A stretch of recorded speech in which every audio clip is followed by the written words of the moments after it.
नमस्कार। आज हम भगवद गीता के तीसरे अध्याय की गहराइयों में उतर रहे हैं। इसे कर्म योग भी कहते हैं, यानी कर्म का मार्ग। हमारे पास जो सामग्री है उसमें वेदांत नोट्स हैं, स्वामी सर्वप्रियानंद के लेक्चर के अंश भी हैं और चिन्मय मिशन जैसे स्रोतों से कुछ टिप्पणी हैं। और अध्याय की शुरुआत होती है अर्जुन के एक बड़े कन्फ्यूजन से। दूसरे अध्याय में कृष्ण ने ज्ञान की बात की, शांत चित्त वाले व्यक्ति की प्रशंसा की, लेकिन फिर अर्जुन को युद्ध करने को कहा, जो कि एक कर्म है। तो अर्जुन पूछते हैं, अगर ज्ञान ही बेहतर है कर्म से, तो फिर आप मुझे इस भयानक काम में क्यों धकेल रहे हैं? है ना? उन्हें लगता है कि कृष्ण की बातें थोड़ी मिली-जुली सी हैं, मतलब व्याम में श्रेणेव वाक्य न, और वो एक सीधा रास्ता जानना चाहते हैं। तदेकम वद निश्चित्य, जिससे उनका भला हो, श्रेय हो। ये सवाल तो मुझे लगता है बहुत लोगों के मन में आता होगा। देखते हैं कृष्ण क्या कहते हैं। हाँ बिल्कुल, ये उलझन बहुत स्वाभाविक है, बहुत ही आम। कृष्ण अध्याय 3 के श्लोक 3 में इसे साफ करते हैं। वो कहते हैं कि दुनिया में निष्ठा या कह सकते हैं रास्ते दो तरह के हैं।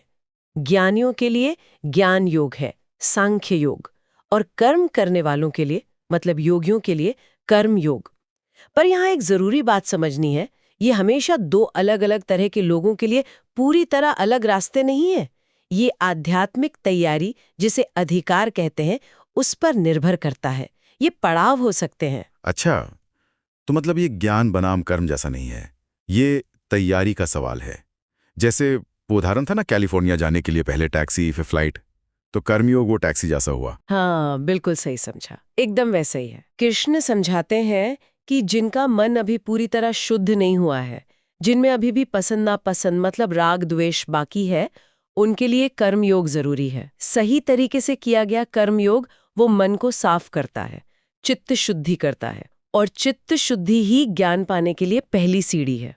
और सच तो ये है, जैसा श्लोक 3.5 में कहा है, कोई भी बिना कर्म किए एक पल भी नहीं रह सकता। एक पल भी नहीं? हाँ, प्रकृति के जो 3 गुण हैं, सत्व रज तम, वो हम सबसे कर्म करवाते ही रहते हैं, चाहते हुए या ना चाहते हुए। मन को ऐसे जबरदस्ती रोक नहीं सकते, ये तो धीरे धीरे ही विकसित होता है। अच्छा, तो फिर ये कर्मयोग असल में है क्या? इसका जिक्र तो दूसरे अध्याय में भी आया था। आसक्ति छोड़कर, ये श्लोक 2.47 में था। और कर्म करते हुए सफलता असफलता में एक जैसा भाव रखना, समत्व, श्लोक 248। इसे एक यज्ञ की तरह करना, ईश्वर को अर्पण करके या फिर लोक संग्रह के लिए, मतलब दुनिया की भलाई के लिए, जैसे राजा जनक ने किया था। श्लोक 320 में उनका जिक्र है। कर्म करते करते ही उन्हें ज्ञान मिला। हाँ, ये लोक संग्रह वाला आइडिया, ये वाकई सोचने लायक है। खासकर उन लोगों के लिए जो लीडरशिप रोल में हैं या जिन्हें लोग फॉलो करते हैं। हमारे नोट्स में भी था राजा जनक का उदाहरण कि सत्ता में रहकर भी अनासक्त कर्म कैसे मुमकिन है। बिल्कुल, श्लोक 3.21 यही कहता है कि जैसा श्रेष्ठ पुरुष करते हैं, आम लोग भी वैसा ही करने लगते हैं। यद्ददा चरति श्रेष्ठा, इसलिए ज्ञानी लोगों को भी, जिन्हें अपने लिए कुछ नहीं चाहिए, उन्हें भी दुनिया को रास्ता दिखाने के लिए कर्म करना चाहिए, बिना किसी लगाव के, अनासक्त होकर। ठीक वैसे ही जैसे अज्ञानी लोग लगाव से करते हैं।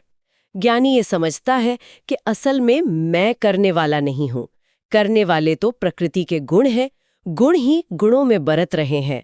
शरीर मन ये सब प्रकृति के गुण से बने हैं, वो अपना काम कर रहे हैं, आत्मा तो बस साक्षी है, देख रही है। ये समझ उन्हें अनासक्त रखती है। ये अनासक्त कर्म सुनने में तो बहुत अच्छा लगता है, पर असल में इसे साधना इतना मुश्किल क्यों लगता है? मतलब रुकावटें क्या हैं?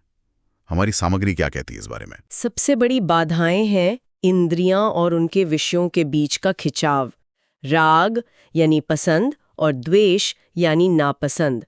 श्लोक 3.34 कृष्ण कहते हैं, इनके काबू में नहीं आना चाहिए। तयोर न वशमागच्छेत, ये राह के लुटेरे हैं, दुश्मन है। यहीं पर खुद की कोशिश, विवेक, इसकी जरूरत पड़ती है। और साथ ही कृष्ण अर्जुन को जोर देकर कहते हैं कि अपना स्वधर्म निभाओ, अपना कर्तव्य। हाँ, जैसे क्षत्रिय का धर्म युद्ध करना, भले ही वो मुश्किल लगे या उसमें कमियां दिखें। दूसरे का काम परधर्म आसान लगे भी तो उसे अपनाना खतरनाक हो सकता है। श्लोक 3.35 भयावह। और जब हम अपने स्वधर्म से भटकते हैं या इस राग द्वेष में फंस जाते हैं, तब अर्जुन का वो आखिरी सवाल आता है कि इंसान न चाहते हुए भी पाप क्यों कर बैठता है। अथक के प्रयुक्तो यम पापम चरति पुरुषा। हाँ, कृष्ण बताते हैं कि इसकी जड़ है रजोगुण से पैदा हुई कामना, काम। और अगर वो कामना पूरी ना हो तो उससे पैदा होता है क्रोध। यही वो असली दुश्मन है, कामेश क्रोधेश रजोगुण समुद्भवः। ये ज्ञान को ऐसे ढक लेते हैं जैसे धुआं आग को या धूल शीशे को। श्लोक 3:37 से 39 तक यही समझाया है।